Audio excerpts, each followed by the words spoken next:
let's dive into the program and start this morning with a keynote. And I'm particularly happy to have Sylvia Pi with us, who is a senior research manager at IDC, EMEA Healthcare. In her work, she focuses on sort of the impact digital health, big data has. And in that respect, IDC, of course, consults their clients and organizations when it comes to implementing those initiatives. Her title of today's keynote is Myth, Good Bets and Realities, Breaking the Health Digital Deadlock through Artificial Intelligence and Big Data. Sylvia, take the stage, please. So thank you and good morning, everyone. I hope you had a restful night after a very interesting day yesterday. I really liked the discussion and the various presentations, especially because as we were going through the different aspects, the different projects, it was clear that some patterns around the key barriers, around the key drivers of big data and artificial intelligence are emerging. And this ties into the purpose of my presentation today, which is about describing from a market research perspective, obviously, what is the role that these technologies are playing within the broader digital transformation of healthcare. And in particular, I would like to focus on what healthcare provider should do to bring innovation at scale, to move away from the eternal pilot in which many of these projects still are. And also to move away from the either over-optimistic or over-alarming expectation that there are around these projects. So when we hear about, and it doesn't work.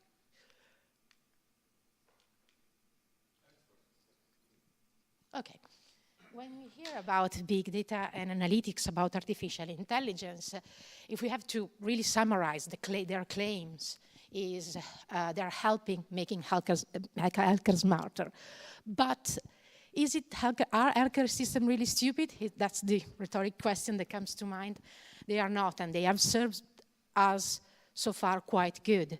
It's clear, however, that a crisis is looming and they are not anymore fit for purpose for the new healthcare needs.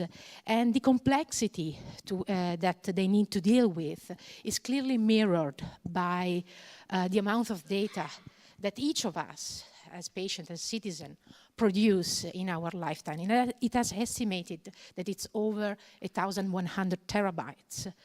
And most of them aren't what we normally think at the health data, like clinical data or data that are related to the various genomic testing that we are going to take over our lifetime, are really about, the great bulk of data are really about, sorry, I didn't notice that. It went to. It's really about those called exogenous data. So data about the environment we live in, the habits that we have, the social economic setting. So doctors have to consider all these aspects. So you can imagine the complexity. And also when it comes to apply the medical knowledge, they are challenged by an increasing amount of medical knowledge. It is estimated that by 2020 it will take only 73 days for medical knowledge to double. In the 50s, it took like 50 years. So, and it's not just about the volume and the velocity at which data are produced, but it's also about the variety. As we know, 80% of healthcare data are unstructured, so they are not, data has images, free text, that really often are used only within the context they have been created, so they are not leveraged. They are not leveraged very much beyond that. And that's a pity because they hold the key to many of the answer to the questions that are challenging healthcare system today. And here you see some of them. Probably these slides need to be much more crowded, but just to mention some of the most known one, we go from the impact, the ever-increasing burden of chronic diseases, which are draining the resources of healthcare system and are not delivering very effective results. We think at antibiotic resistance. The World Health Organization published a report saying that globally, nearly 500,000 of people are developing multi-drug resistant tuberculosis each year. And this is impacting also diseases like malaria, HIV. And this is a really scary problem, because if we cannot rely on effective antibiotic for prevention and treatment, really standard procedures like a C-section or diabetes management are coming riskier and riskier. Even if we think about how we plan the access to healthcare services, it's important to take into consideration all the different aspects and all the different data that the system are producing.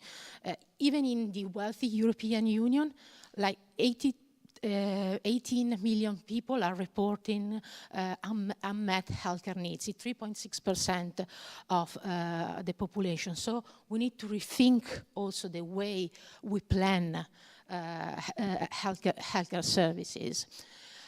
And big data are particularly interesting because not only they provide specific insights into each of these problems, but also because they force us to think at data management in a new way.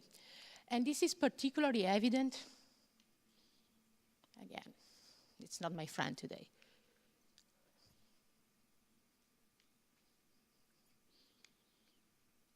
Is there a way you can move it from okay. And it's particularly important if we think it from within the context of the transition toward value-based healthcare model. Value-based healthcare model, it's our new business model developed at Harvard by Porter, Theisberg, and Kaplan, and aim to change the incentives of healthcare system by centering them into the value that is delivered to patient. And value is the ratio between cost and outcomes, clinical outcomes that are delivered to the patient. But what is interesting in this model is that both costs and outcomes are evaluated at single patient level and over the full cycle of care, not just for the single encounter, not just for the single episodes. And this means that the focus is shift on performance, so we need to understand what is the target population and what are the objectives that we want to achieve.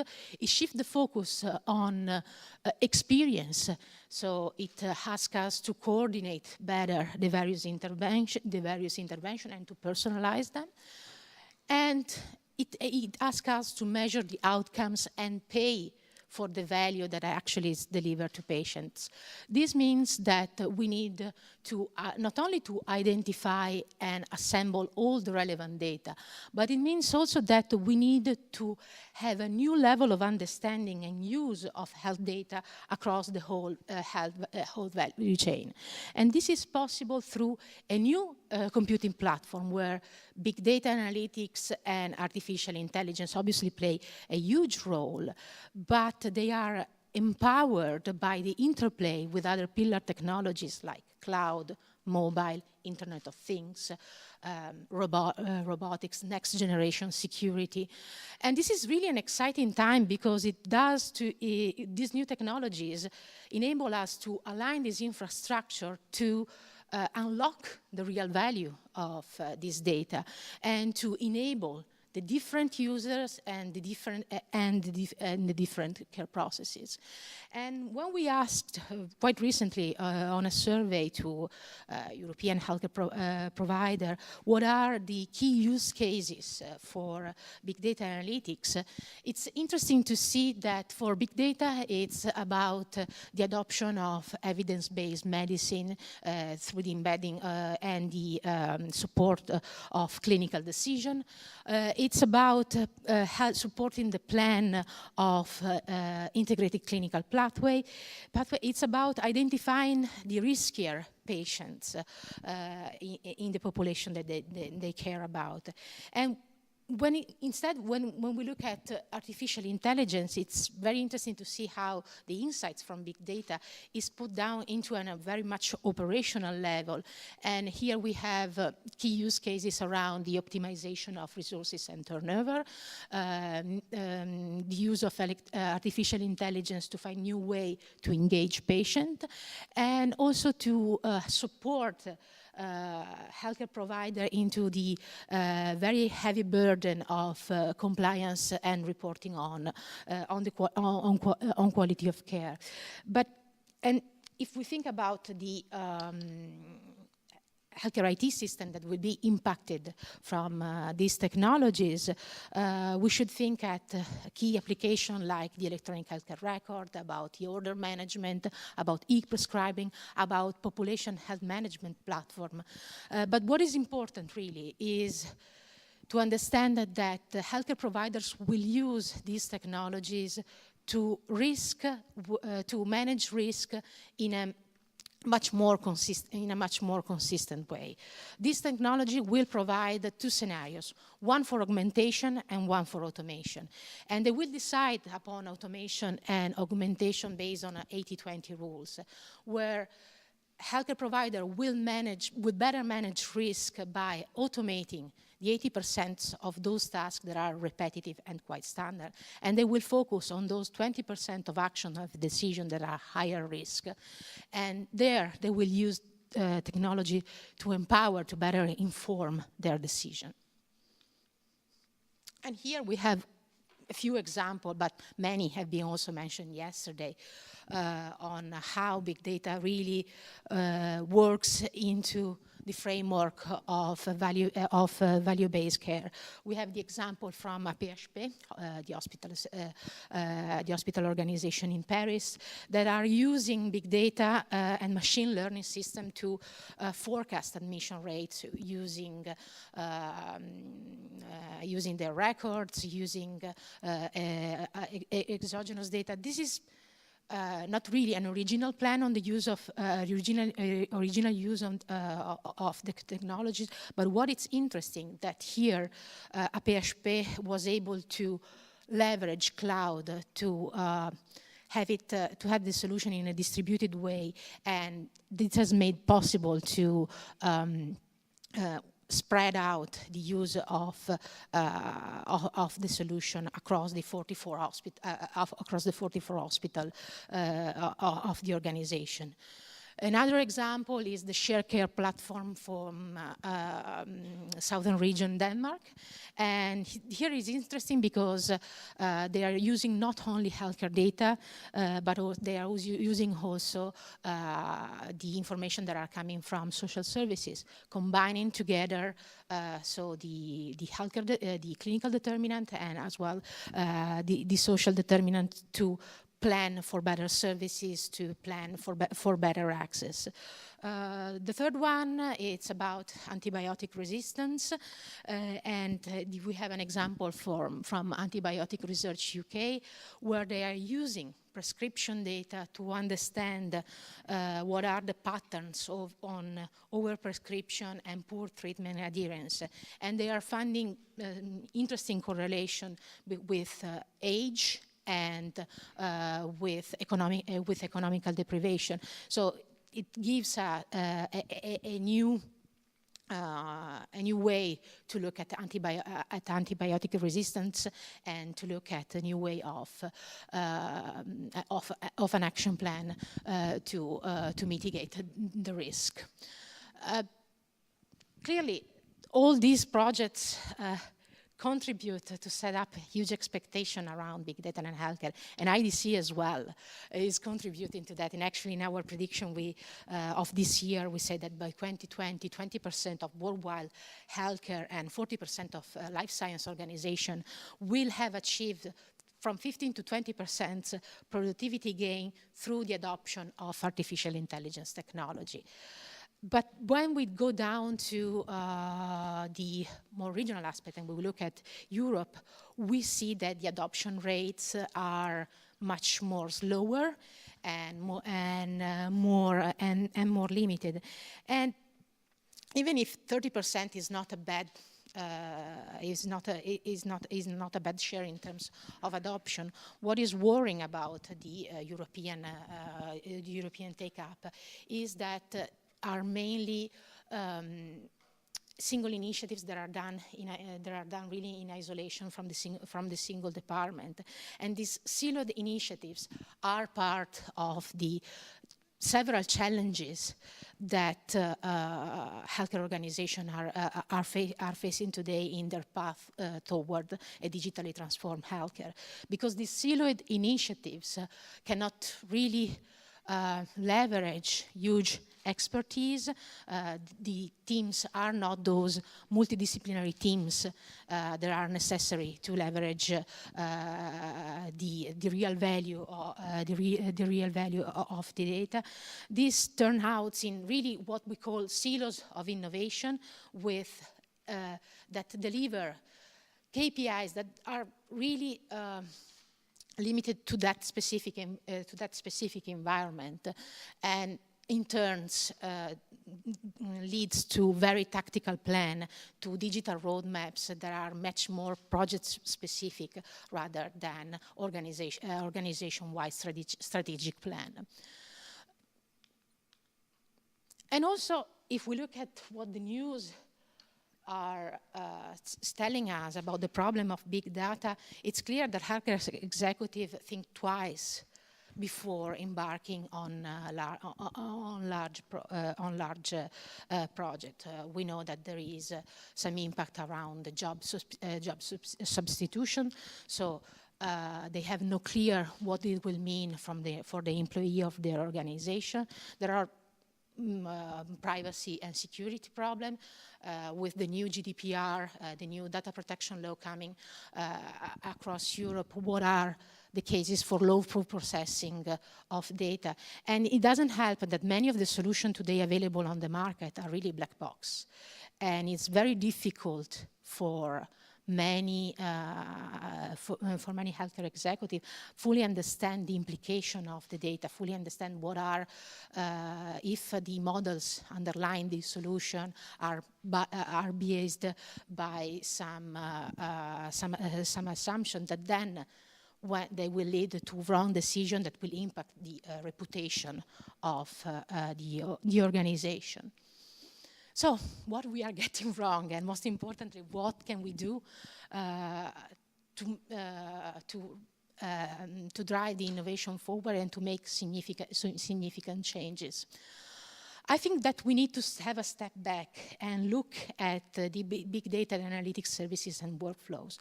Looking at the core of big data, which is information, how information is created, how is it acquired, how is it delivered to the different end user, and who are the user across the various phases of a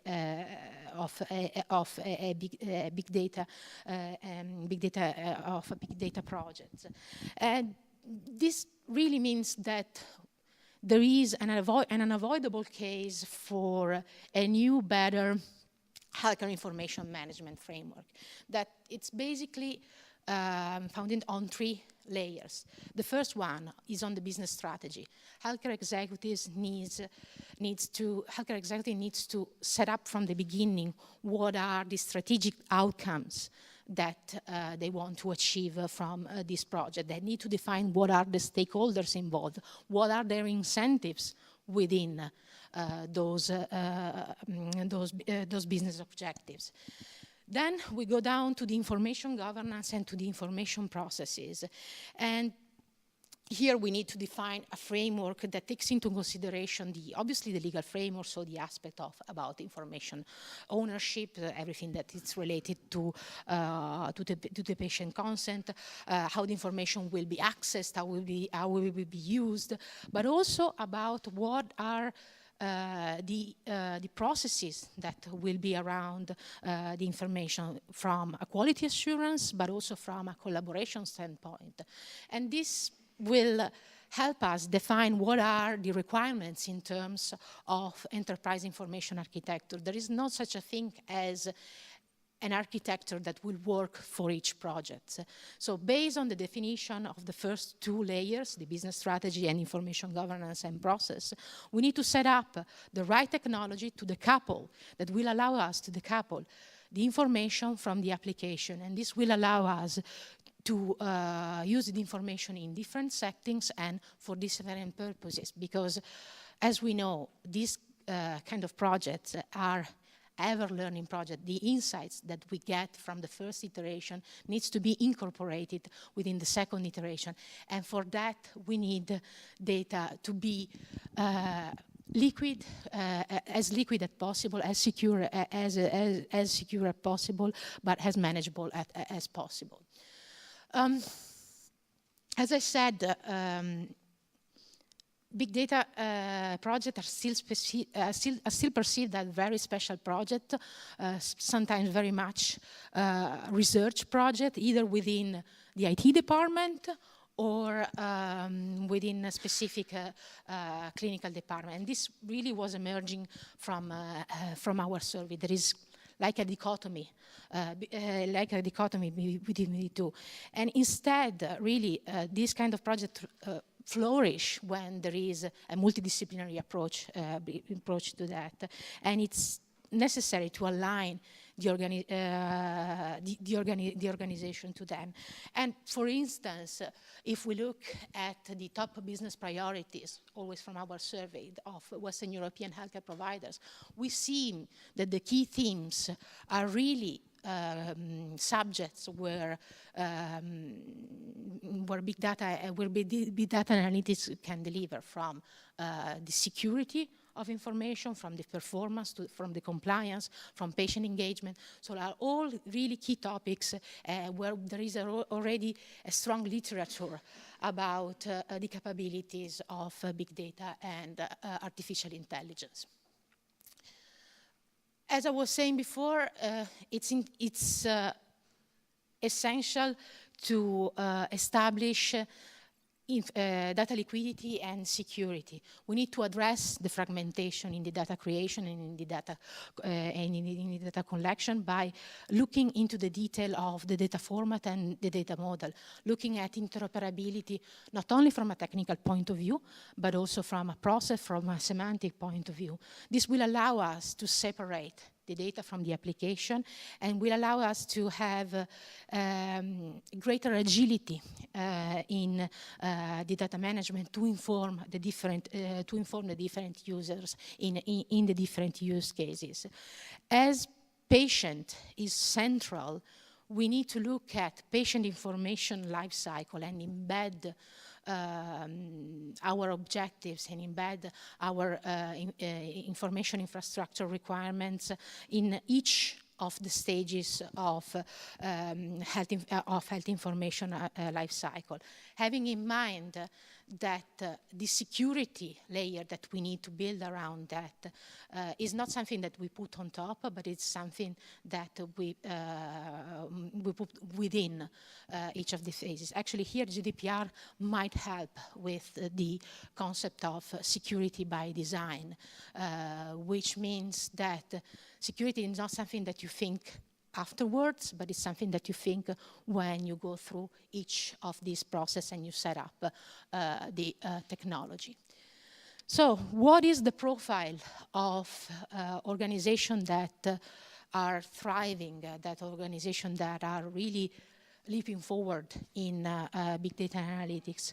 Well, the first one are those that have a clear big data strategies with clear objectives, and it's a strategy that is managed and funded at executive level, and that elevate data management to a strategic level. Patient information is considered as a strategic asset within the organization. High achievers are those that set up the right organization, that set up multidisciplinary teams with data stewards that look at the collaboration between within the different players, data scientists, of course, but also experts that will help with interpretation. High achievers are those that consider data in a much more holistic way, and they are able to incorporate new data services and have a specific procedure to ensure the quality. And based on this procedure, they define the architectural standards that better served their purposes. But most importantly, I think that the high achievers in big data analytics projects are those that re-engineer completely their business processes, taking the most out of the insights that they get from this project and maintain a closed loop environment. Really, healthcare, these kind of projects are not really a project with a beginning or an end, but they are really a virtuous cycle across the whole organization. And that ends my presentation. I don't know if you have any question.